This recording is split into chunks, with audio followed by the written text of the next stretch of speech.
ISKCON কিন্তু ভয়াবহ অবস্থা শুরু করেছে, জানেন তো নাকি? ইসকন যা করছে, ইসকনের পুরো বাংলাদেশকে দখল করার জন্য ভয়াবহ প্ল্যান এবং পরিকল্পনা নিয়ে তারাই করছে। গাজার জন্য আমরা মার্চ ফর গাজা করতে পেরেছি, সেটা ছিল ভিন্ন আরেকটা দেশ। তাহলে আমরা নিজের দেশকে রক্ষা করার জন্য কেন আরেকটা মার্চ ফর বাংলাদেশ করতে পারবো? এই ইসকনকে বাংলাদেশ থেকে বিতাড়িত করার জন্য যা করা লাগে তাই। আমাদের কালিমা হলো লা ইলাহা ইল্লাল্লাহ, আল্লাহ ছাড়া কোনো মাবুদ নাই। আর ওদের কালিমা হচ্ছে হুনাকা আলিহাতুন গায়রুল্লাহ, আল্লাহ ছাড়াও অনেক ইলাহ রয়েছে। এটা বাংলাদেশের মানচিত্রের জন্য তারা হুমকি। ইসকন শুধুমাত্র মুসলমানদের শত্রু, বিষয়টা কিন্তু এরকম না। ইসকন এটা বাংলাদেশের জন্য হুমকির একটা কারণ এবং বাংলাদেশেরও শত্রু ওরা। আমাদের গাজীপুরের ইমাম সাহেবকে গুম করার আগে প্রায় 1 বছর যাবত তার কাছে যে চিঠিগুলো আসতেছিল, ওই চিঠিগুলোর মধ্যে ইসকন 2টা শব্দ ইউজ করছে। অখণ্ড ভারত মাতার, পূর্ববঙ্গের অখণ্ড ভারত মাতার। এর মধ্যে বাংলাদেশকে বোঝানোর জন্য ওরা পূর্ববঙ্গ এই শব্দটা ইউজ করত, আর আরেকটা শব্দ ইউজ করত অখণ্ড ভারত।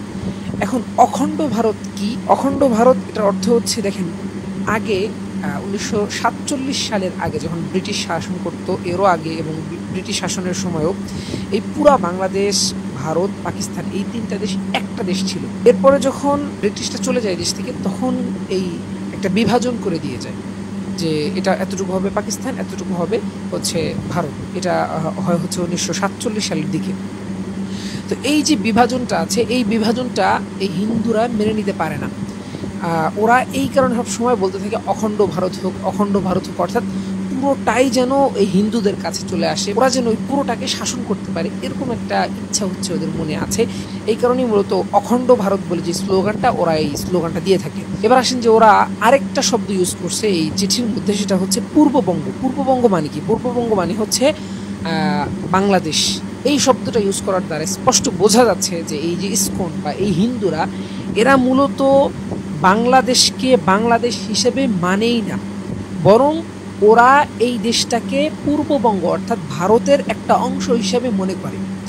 সুতরাং এই ইসকন যেমনিভাবে এই মুসলমানদের শত্রু, ঠিক তেমনিভাবে এই বাংলাদেশের শত্রু। সুতরাং এই ইসকনকে ব্যান করার জন্য, এই ইসকনকে বাংলাদেশ থেকে বিতাড়িত করার জন্য যা করা লাগে তাই করতে হবে। দেখেন, হিন্দু এবং মুসলমানদের মধ্যে কোনো সম্প্রীতি থাকার কথা না। কারণ হচ্ছে আমাদের কালিমা হলো লা ইলাহা ইল্লাল্লাহ, আল্লাহ ছাড়া কোনো মাবুদ নাই। আর ওদের কালিমা হচ্ছে হুনাকা আলিহাতুন গায়রুল্লাহ, আল্লাহ ছাড়াও অনেক ইলাহ রয়েছে। সুতরাং এখান থেকে বোঝা যায় যে হিন্দু এবং মুসলমানদের মধ্যে কোনো সম্প্রীতি হতে পারে না। কিছু হিন্দু এই দেশের নাগরিক, তারা এই দেশে তাদের মতো থাকবে, আমরা আমাদের মতো থাকবো, আমাদের সাথে তাদের কোনো সম্পর্ক নাই। বাকি ইসকন যে আছে, এই ইসকনকে কোনোভাবে বাংলাদেশে রাখা যাবে না। এটা বাংলাদেশের মানচিত্রের জন্য তারা হুমকি, তারা বাংলাদেশের মানচিত্রের জন্য ক্ষতিকর। সুতরাং যে কোনোভাবে এই ইসকনকে বাংলাদেশ থেকে বিতাড়িত করতে হবে, বাংলাদেশে এটাকে নিষিদ্ধ করতে হবে। এজন্য যেটা করা যেতে পারে সেটা হচ্ছে বড় বড় যেই সংগঠনগুলো আছে সেগুলোর পক্ষ থেকে বড় ধরনের কোনো কর্মসূচি দিতে হবে। দেখেন, আমরা গাজার জন্য বহুত কিছু করেছি, আলহামদুলিল্লাহ।